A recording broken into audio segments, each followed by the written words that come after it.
అంబేద్కర్ కోనసీమ జిల్లా అంబాజీపేటలో అబ్బురపరుస్తున్న భారీ బాహుబలి పనసపండు 80 కిలోల బరువు భారీ పొడవున ఉన్న పనసపండు అందరిని ఆకట్టుకుంటుంది. పి గన్నవరం లంకలో ఉండే పనస చెట్టు నుండి పనసపండు తెచ్చామని పళ్ళ వ్యాపారి చెబుతున్నారు. సాధారణంగా 25-30 కేజీల బరువు మాత్రమే పనసపండు ఉంటుంది. ఏకంగా 80 నుంచి 90 కేజీలు ఈ పనసపండు ఉంటుందని చెబుతున్నారు. తాము 30 ఏళ్లుగా పళ్ళ వ్యాపారం చేస్తున్నామని ఇంత పెద్ద పనసపండు ఎప్పుడూ చూడలేదు అంటున్నారు పళ్ళ వ్యాపారి. అయితే ఒక పనసపండును ముగ్గురు మోసుకు రావడం అందరినీ ఆశ్చర్యానికి గురి చేస్తుంది అన్నారు. ఇంత పెద్ద బాహుబలి పనసపండును జనం ఆసక్తిగా చూస్తున్నారు. ఈ పనసపండులో సుమారు 800 నుంచి 900 పనస తొనలు ఉంటాయని వ్యాపారి ప్రభు చెబుతున్నారు.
సరేనా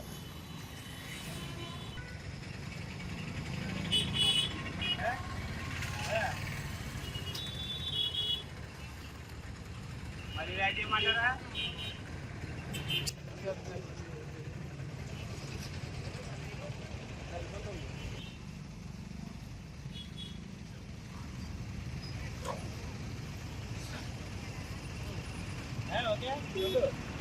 ఓకే